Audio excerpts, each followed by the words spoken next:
Lepo pozdravljeni Šempetrem. To je kraj, ki se mu reče Šempeter, napiše se v Bistrica ob Sotli. Nekaj čisto posebnega. Mnogi kraji so posebni, naš pa še tako bolj. Po mnogih spremembah imena se zdaj imenuje po obeh rekah, torej po Bistrici in po Sotli. Ampak nas, prebivalce, pa še vedno kličejo Šempetrani po starem imenu. Antropologinja Margaret Mead je pred mnogimi leti dejala, da nikar ne dvomimo, da majhna skupina ljudi ne more spreminjati svet. Pravzaprav je to edino, kar ga spreminja. In učenje v študijskih krožkih nam daje ravno to moč, da lahko svet oziroma lokalno okolje spreminjamo na bolje. Učenje v študijskih krožkih namreč spodbuja odrasle ljudi, da se v malih skupinah od 5 do 12 oseb med sabo druži, povezuje in uči drug od drugega.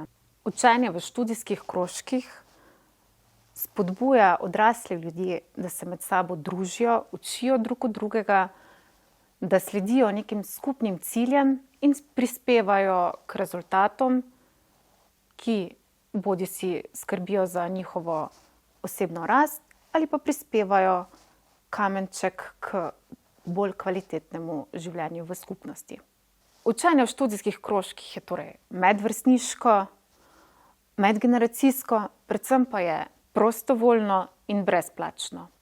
Vodi ga mentor, ki je zato pridobil posebno izobraževanje iz Andragoškega centra Slovenije, vendar to ne pomeni, da ima kakršnokoli hierarhično vlogo. Skupaj vsi člani krožka si prizadevajo, da uresničijo skupni cilj in prispevajo svoj kamenček. Tako je tudi z našim študijskim krožkom, z legendami po Bistrici ob Sotli. Je bilo v naši bistriški ambulanti pri našem gospodu doktorju Božičku. Neka žena pride meseca decembra v ambulanto, potrka in še preden ji gospod Franci Božiček kaj reče, pravi gospa: "Joj, gospod Franci, ne zamerite, nisem vam nič prinesla, nismo še imeli füreža. Ko bomo pa klali, ste pa vi prvi na vrsti." Gospod Božiček, Franci gleda: "Veste, gospa, dobro, ampak jaz nisem Prešiček, jaz sem Božiček." Študijski krožek z legendami po Bistrici ob Sotli je nastal na podlagi dobrih izkušenj s pripovedovanjem zgodb v prostoru. K študijskemu krožku smo povabili tako posameznike iz lokalne skupnosti, kot tudi širše okolice, k zbiranju zgodb ter njihovi implementaciji na terenu, ko zgodbe pripovedujemo na mestu, kjer so se zgodile, in s tem interpretiramo naravno in kulturno dediščino kraja. Kak so Šempetrani iz Podsrede v Kralji Pranger. Ta zgodba, ki jo bom povedal, govori o rivalstvu med dvema krajoma, in sicer o vasi Svet Peter pod Svetimi gorami, Šempeter po domače, in pa v Podsredi. Šempeter je bil vas, medtem ko je bila Podsreda trg. In Srejani, to pomeni prebivalci Podsrede, so bili na ta svoj trg izredno ponosni, bili so ponosni na svoje trške pravice in pa na svoj sramotilni steber, pranger, ki je stal v sredini trga. Ta pranger ni imel več svoje funkcije, ampak je še vseeno simboliziral neko sodno oblast, ki je nekoč v tistem kraju bila. Čeprav brez dobene uporabe ni imel več. No in Srejani vedno, ko so Šempetrani kaj videli, so jih vedno takole malo pohecali pa podražili: "Mi imamo pranger, vi ga pa nimate, kaj boste vi, ne? Mi smo Tržani, vi ste pa Vaščani." Zgodba, ki jo bom povedal, se je zgodila 10. aprila 1892. leta. Bil je to velikonočni ponedeljek in tako kot marsikatera dobra zgodba se tudi ta začne v vaški gostilni. Bilo je popoldne, v gostilni je bila zbrana vesela družba in so debatirali o trenutnih problematikah in padla je tema tudi na to rivalstvo z Podsredo. In so ugotavljali, kako bi oni lahko rešili ta problem z tem večnim rivalstvom. In en je predlagal, kaj če bi mi ta pranger iz Podsrede kar vkrali. In se vsem zdela ta ideja zelo dobra. No, ampak sami tega niso hteli narediti, ampak nekoga drugega bi pa prepričali. No. In tam v gostilni je pa bilo par mladih pubov, ki so bili tudi že verjetno malo pijani in so jim to idejo na hitro prodali. No, in se je izmed njih našel, pisal se je Dobrina Sultan po domače, bil tako orjak po postavi, on je bil najbolj nadušen za to idejo in je zbral par pubov in je rekel, da bo zorganiziral ta bojni pohod, da oni Pranger spravijo nazaj v Šempeter. Par pubov se je zbralo, vzeli so voz, 2 konja in so tako pod večer šli proti Podsredi. In ko so v Podsredo prišli, je bila že noč, so se lepo pritihotapili takole noter na trg in so čisto potiho sneli Pranger dol spod stavka, ga naložili na voz in se potiho odpeljali. Ampak problem je pa bil, ker jih je v trgi pri tem deli zasačil en trški čuvaj, ki je skrbel po noči za red in mir. On je pa sklical par podsrečkih pubov in ko so te videli, da Prangerja več niso, hitro zlaufali za tem vozom.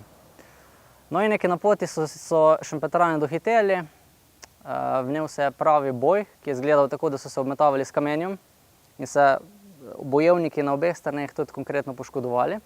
Ampak na koncu jim ni ratalo, da bi ta voz stavili in Šempetrani so zmagoslavno prišli nazaj s Prangerjem, ki pa niso vedeli, kaj naj z njim naredijo. Ne? No in pol se je v kraju našel en slikar, pisal se je Dekorti in on jim je predlagal, da lahko to oni kar vjem v kevder noter dajo. Ne? In so ga res dali njem v kevder, ga pokrili z detalo in šli domov spat. No, naslednje jutro se je ta novica zelo hitro razširila po okoliških krajih. To je bila res taka zelo udarna novica. In sta še isti dan prišla 2 iz Podsrede, pa 2 žandarja iz Kozjega. To je v Šempeter spraševati, če kdo kaj ve. Ker Pranger je zmanjkal, ne? In zdaj, če ste vkrali Pranger, še ne pomeni, da ga lahko obdržite, ampak ga bo treba vrniti. Ne? In so šli spraševati po hišah ljudi, če kaj vejo. In so spraševali, to je po Svetem Petri. Pa doben imel pojma. Pa so šli do tistih ljudi, ko so bili do teh udeležencev pohoda. Oni isto niso imeli pojma, so prvič slišali, da se bi kaj takega sploh lahko zgodilo. No, pa se je pa našel en čižmek. Ta čižmek je bil pa slikarjem Dekortijom nekaj skregan, sta se pa tožarila. In on jim je pa lepo povedal, ne, to ima ta slikar pri sebi v kevdri spravljeno. Pol so še pa isti dan žandarji tega čižmeka prepričali, da naj jim pa vsej on pomaga, pa on odpelje ta Pranger nazaj v Podsredo. In ta je to tudi naredil, še isti dan je vpregel 2 vola, naložil Pranger in ga odpeljal v Podsredo. In pravijo, da naj bi ljudje od samega vesela, ko so ga na trgu spet zagledali, ga začeli kar objemati. Pa s tem je mišljen Pranger, ne da so objemali čižmeka. Ne. Na koncu je bilo treba za ta prekršek odgovarjati, ker je le šlo za krajo in za neke bojne poškodbe, ki so ob tem nastale. In so šli vsi ti šempetrski bojevniki na sodišče v Celje in so bili obsojeni na zapor. Največ je dobil ta organizator pohoda Sultan, on je dobil celo za cel mesec zapora. Spor se je na koncu pa čisto v redu končal. Srejani so dobili svojo čast povrjeno s tem, ko se jim je Pranger vrnil nazaj na trg. Šempetrski bojevniki so bili kaznovani, so si lahko hladili svoje razgrete glave v zapori. Ta slikar Dekorti si je pa prvošel čižmeka na ta način, da je enkrat, ko je dobil eno naročilo, da je mogel poslikati ene kapelce v bližini Krapine, je na večjih slikah zraven Jezusa, ki nese križ, narisal še čižmeka, kako za njem nosi čable, pa mu pomaga, da ga bodo lahko prebili. Ne?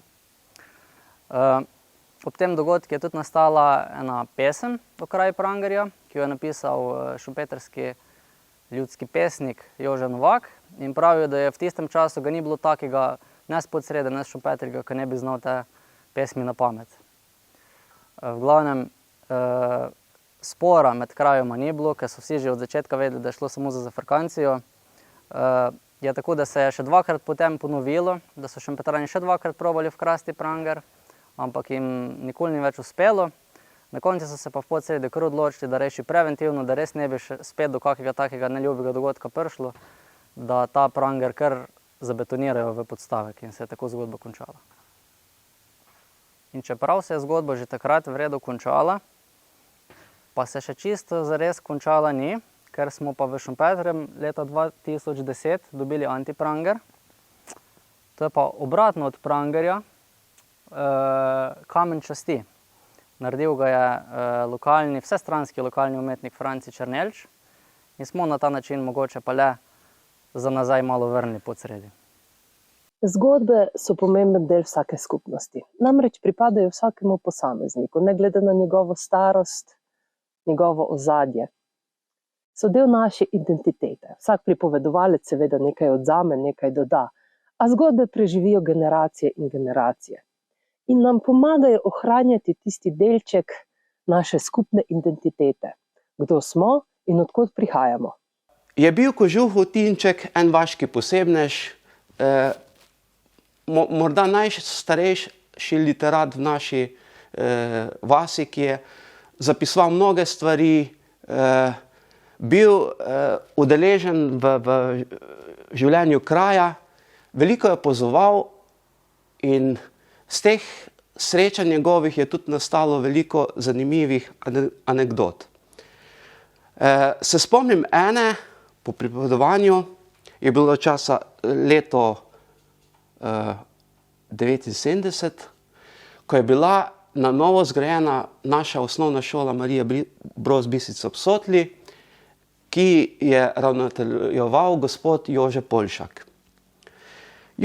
Gospod Jože Poljšak in gospod Tinček sta se namreč poznala in ravno pred novo zgrajeno šolo pravi gospod Jože Poljšak Tinčeku: "No, Tinček, kaj praviš? Kak je ta naša šola?" Tinček gleda, se zamisli, pa pravi: "Prmejduš, lepo je. Ni lepše v celi fari." Se je nekega dne na obvožnji čez Šempeter nek šofer slučajno zaletel v našo škarfo ob cerkvi in na jugovem klancu. Tako da je njegovo vozilo utrpelo kar precejšnje zmečkanine in celo gumi defekt, tako da človek ni mogel od tod naprej nadaljevati vožnjo.